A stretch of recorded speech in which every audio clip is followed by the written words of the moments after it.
She says she's sorry, but then immediately starts planning her next girls' night out, and here's the brutal truth nobody wants to tell you about what that really means.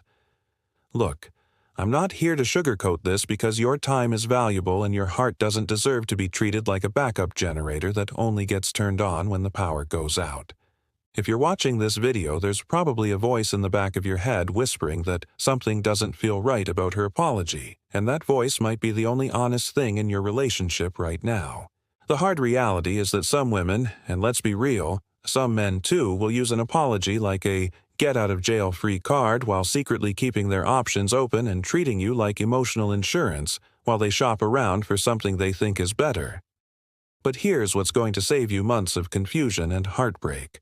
There are 6 specific behaviors that reveal when someone is feeding you fake remorse while keeping one foot out the door, and once you know these signs, you'll never waste another sleepless night wondering if you're going crazy or if your gut instinct is trying to save you from something worse. The first sign, and this one hits different because it's so subtle you might miss it entirely, is when she apologizes, but then immediately shifts the conversation to how hard this whole situation is for her. Wait, what? She cheated on you, but now you're supposed to comfort her about how guilty she feels? This is manipulation disguised as vulnerability, and it works because most good guys have been programmed to be fixers and protectors. She'll say something like, "I'm so sorry, baby. I feel terrible about what I did." And then before you can even process that statement, she's crying about how she can't sleep at night and how this whole thing is eating her alive and how she needs you to help her through this difficult time. Stop right there. A genuinely remorseful person doesn't make their betrayal about their own suffering, especially not in the immediate aftermath when you're the one bleeding emotionally. When someone truly understands the weight of what they've done, they give you space to feel your pain without competing for the victim role. But here's the psychological trick that's happening. By making herself the wounded party, she's avoiding accountability, while simultaneously making you feel like you need to take care of her emotional state. It's brilliant in the most twisted way possible because now instead of dealing with your legitimate anger and hurt, you're managing her guilt, and that keeps you from asking the hard questions that might reveal she's not actually planning to change anything. The second sign is even more insidious, and it's when she starts love-bombing you immediately after the apology, but only when it's convenient for her schedule. Suddenly, she's sending you good morning texts and buying your favorite snacks and telling you how much she loves you and appreciates you having her back through this rough patch, but pay attention to the timing. Is she being extra affectionate right before she goes out with friends? Is she showering you with attention on Sunday night before a week where she'll be mysteriously busy? Love bombing after betrayal isn't always about genuine remorse. Sometimes it's about keeping you emotionally invested while she figures out her next move. A woman who's truly sorry doesn't try to fast-track your healing. With grand gestures, she respects your need for time and space to process what happened. But a woman who's using you as a safety net will amp up the romance whenever she senses you might be pulling away because she needs to keep that emotional connection strong enough to prevent you from walking away, but not so demanding that it interferes with her ability to explore other options. The third sign will make your blood boil once you recognize it because it's hiding in plain sight in every conversation you have about rebuilding trust. She agrees to transparency and accountability, but then gets defensive or annoyed when you actually expect her to follow through. She'll say things like, "I already told you, I was sorry, why are you still checking up on me?"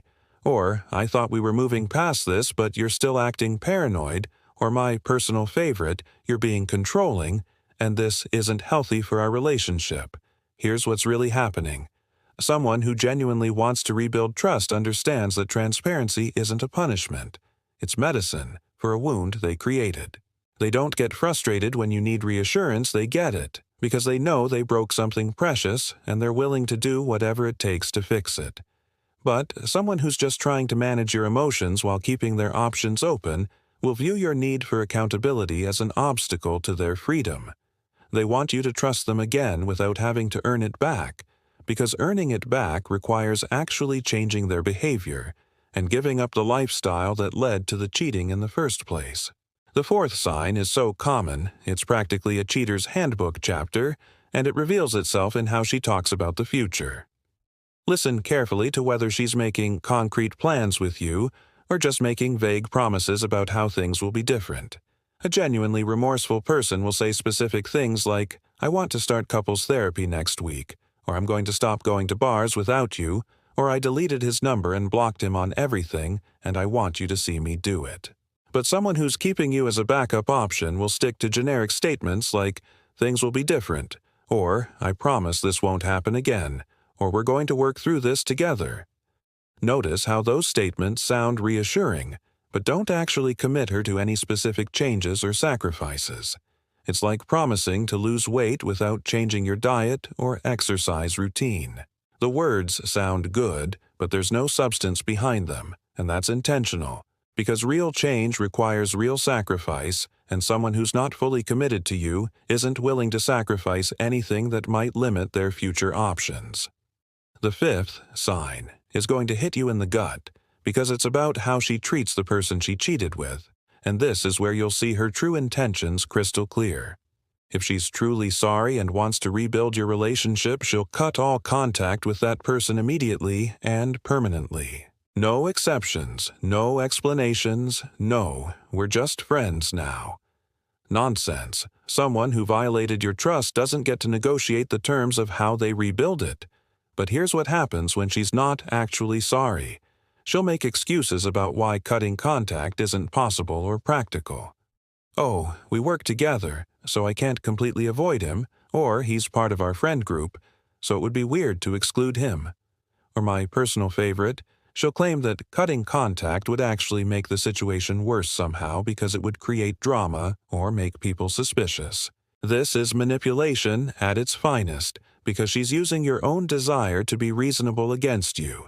She's betting that you'll agree to these compromises because you want to believe she's being honest with you, and you don't want to seem like the crazy, jealous boyfriend who's making unreasonable demands.